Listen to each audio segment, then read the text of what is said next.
A newly resurfaced video connecting Jeffrey Epstein and Donald Trump should have Donald Trump sweating like crazy. Ugh. I hope Melania invested in good towels. Welcome to Occupy Democrats. I'm David Reddish. So the story of the Jeffrey Epstein files continues, with Donald Trump increasingly desperate to downplay his relationship with the convicted sexual predator. He's also doing his best to dodge questions about why the Department of Justice and FBI reversed Trump's vow to release all the files on Epstein and his human trafficking ring, even going so far as to claim there is nothing in them. At the moment, this is where things stand. President Trump touted his accomplishments in his first 6 months in office, writing on social media, "We got a lot of good and great things done." A new CBS News poll finds 42% of Americans approve of the job he's doing, down from a high of 53% in February. The president has a different view of his approval ratings, posting his numbers have set records in the Republican Party since the, quote, Jeffrey Epstein hoax was exposed. A CBS poll shows 50% of Republicans are satisfied with his handling of the Epstein case. A further party breakdown finds 60% of MAGA Republicans are satisfied. Trump has pointed the finger at Democrats for the controversy. Trump sued the Wall Street Journal Friday for its story claiming he sent a birthday message to Epstein that included a sketch of a naked woman. Trump denies it. In a separate post, the president also called for a name change for the Washington Commanders NFL team, saying the team should go back to its old name, which has been criticized as racist by some Native American groups. The Trump administration is working to keep the focus on trade, with August 1st a hard deadline for new tariffs, according to Commerce Secretary Howard Lutnick. Don't you just love how the more President Taco flails, the more ridiculous he looks? Not to mention deranged. And wait until you see how bad this gets. Stay with me here. Now, we need a bit of context here to understand this newly resurfaced video. For that, please recall the name Michael Cohen. You need a recap? Now, there's an interesting story on how Michael Cohen got on Donald Trump's radar, and frankly, it's a very Trumpian story. It actually is very familiar to me as I've been researching people who have worked for him over the years of how he got on the radar. Tell me the story. So the story, and I'm gonna say one caveat is this is the first known interaction. Reporting continues, right? Yes. But there was a big interaction where Donald Trump had a revolt on a condo board in a building where Michael Cohen also owned apartments, and his family owned apartments.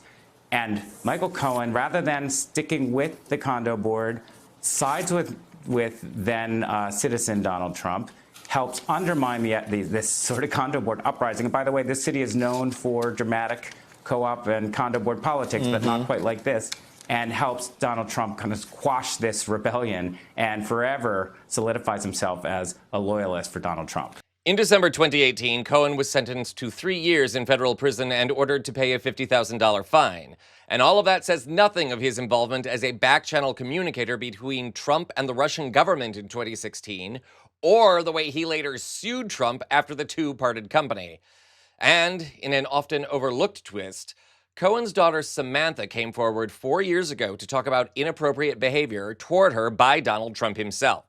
The video has gone recently viral again, in part because of the way it mirrors certain elements of the Jeffrey Epstein case and Epstein's known behavior.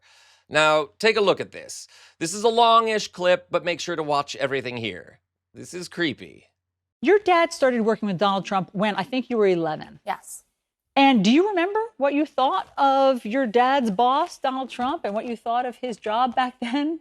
As I told Emily, we lived in a Trump-branded building. I remember seeing commercials for The Apprentice on TV, and I knew my dad was working for someone famous, but I think that's the extent of the realization at the time. So it was cool. I mean, I guess at that time, it was cool. Yeah, for sure. But at some point, I think well before your dad got ensnared in all of this, your impression changed. Yes. And what was that? What happened?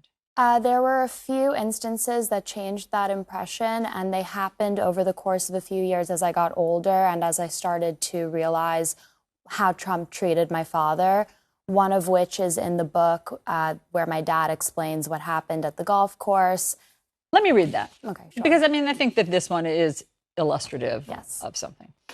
Basically, you were at President Trump's, well, he was just Donald Trump, his country club. And you were playing tennis and you came off the court. And here's how it was written in Vanity Fair. Somehow Trump's attention was diverted to another skirt walking off a tennis court. Quote, "Look at that piece of ass," Cohen recalls Trump saying as he whistled and pointed. Quote, "I would love some of that." It so happened that Trump was referring to Cohen's then 15-year-old daughter, Samantha. Do you remember that moment? Because it goes on to write that after that, you came over, he wanted you to give him a kiss, and he said, "When did you get such a great figure?" So, as I told Emily, the story is a little bit less clear to me. I'm sure many women can relate. You become desensitized to men making these kinds of comments to you, and you allow them to go over your head and you kind of tune out the noise. But what stood out to me in that moment was he said to my dad, "Well, there's no way that she got her looks from you. Thank God you married a beautiful woman." And I was desensitized to men making creepy comments about me, but I was not desensitized to someone blatantly insulting and degrading my father in front of me, someone who I looked up to and loved very much. And that was very upsetting to me. And that made me think, okay, maybe Trump doesn't treat my father so well. And I do want to get to that in a moment about the way he treated your father. But first, back to that for a second. He also, I mean, at least in the book, it says that he said to you, "Be careful, I'll be dating your friends in a few years." He was married to Melania at that time when he said that to you. Did you ever get the impression that he was hitting on you? No, I didn't get the impression that he was hitting on me directly, but I had the impression that he was interested in younger women and that, you know, women would age out for him and that when one woman became too old, you'd find a new younger one. Gee, why would a guy that would show interest in younger women ever want to hang out with Jeffrey Epstein of all people? I'm sure it was just for the company, right? This poor woman. I wonder how she looks back on it all now in light of the Epstein scandal. I wonder if she would still say she doesn't think Trump was hitting on her. At least, not exactly. And I wonder what she would say about Trump's comments about how he and Epstein both loved young, beautiful women.